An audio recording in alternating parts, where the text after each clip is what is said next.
Hi, this is Tim of the 1916 Company. Welcome and thanks for logging on. If you love this watch, email me, Team Mosso at the1916company.com for purchase pricing and availability questions concerning this watch. And this watch is an Omega Seamaster Professional Planet Ocean. In the 43.5mm case, this example in grade 5 titanium, it's easy to wear for such a large watch, 43.5mm in diameter. If you look at it in profile, it's a beefy 16.5mm thick, but then a reasonable 49mm lug-to-lug with a 21mm spacing between the lugs. Because it's a strap watch with a case made almost entirely of titanium and sapphire, it's not that hefty. You can see that's not all that much for a watch this big. I would have expected something more like 150, 160 if this were steel. We'll throw it on my wrist, which is 16 centimeters in circumference, and it wears nicely. I even think that if I were looking for a Planet Ocean, I would consider this seriously, because an instrument-style watch, and a dive watch is an instrument, should be legible. The bigger the dial, the bigger the target. Your eye latches on more easily and recognizes at a glance. You can see that in spite of the watch being very thick and prominent, the lugs are not over the edge of my wrist, so perhaps even a 15 centimeter circumference wrist could wear this. Again, my wrist is 16 centimeters circumference. The strap's a lovely piece. It creates the illusion that it is a stitched combination of materials. What we've got here is basically rubber on rubber. This is not textile, but it looks just like it. We have a sort of contrasting stitch. There's rubber underneath, and you can see a little bit of a tone-on-tone look to emulate something woven together from rubber and fabric. Taking a look at the clasp itself, it, like the watch, is grade 5 titanium. The strap tucks underneath, and then once sized, there's no externally visible extra length. It's a very clean system that spares you minder loops. You could see satin, you could see polish for a little bit of distinction and nuance. We have twin trigger release, so it cannot pop open inadvertently. Let's talk about the movement first. Caliber 8900. It's the second generation Caliber 8500. This one's a master chronometer. So as a fully assembled watch, it's been tested to run no worse than -0 plus 5 seconds per 24 hours. It meets the COSC, but then it goes beyond that. It's been tested for winding efficiency, power reserve at 60 hours, shock resistance, water resistance to 125% of the rated dive depth that you see on the case back. It's also been tested to over 15,000 Gauss anti-magnetism, and that is a quality of this watch. That is a bare minimum, not a maximum.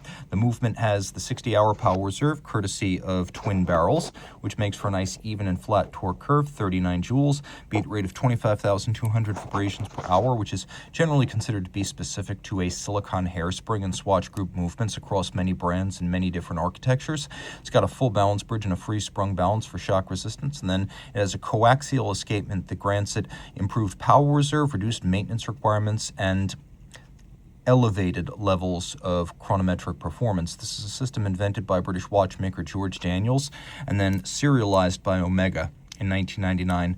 With the tri-level system here, it's been brought to perfection. It is now both extremely accurate and a true sports watch movement, able to take a knock. Great looking caliber, better looking watch, to be perfectly honest, because this combination of polish and satin is exactly what you'd get on steel. Now, this is grade 5 titanium, which means it's hypoallergenic like grade 2 and lighter than steel like grade 2, but it's also harder and more scratch resistant than either standard watchmaking steels or grade 2 titanium.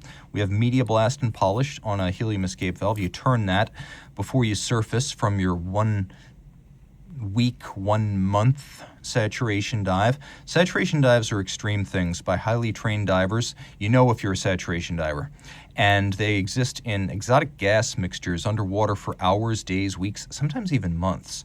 And so when you decompress, there's one big decompression. Helium will build up in the watch during the saturation dive, and what's very important is that you give it a way to get out, because as you decompress, you need to let the helium out or it will blow out the crystal in the seals. So you turn this valve, you open it up, and then when internal pressure exceeds external pressure by 2 to 3 bar, the part of the valve you can't see opens up, and then it relieves the pressure in the watch, and the day is saved. Now, we also have a bezel that features mostly ceramic, I would say 3/4 ceramic, and then the orange insert is actually rubber. I found in practice it ages quite well.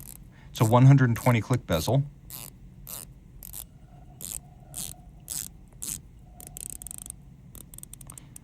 It feels good. It feels premium. It sounds good. Line up the bezel pearl with the broad arrow, minute hand.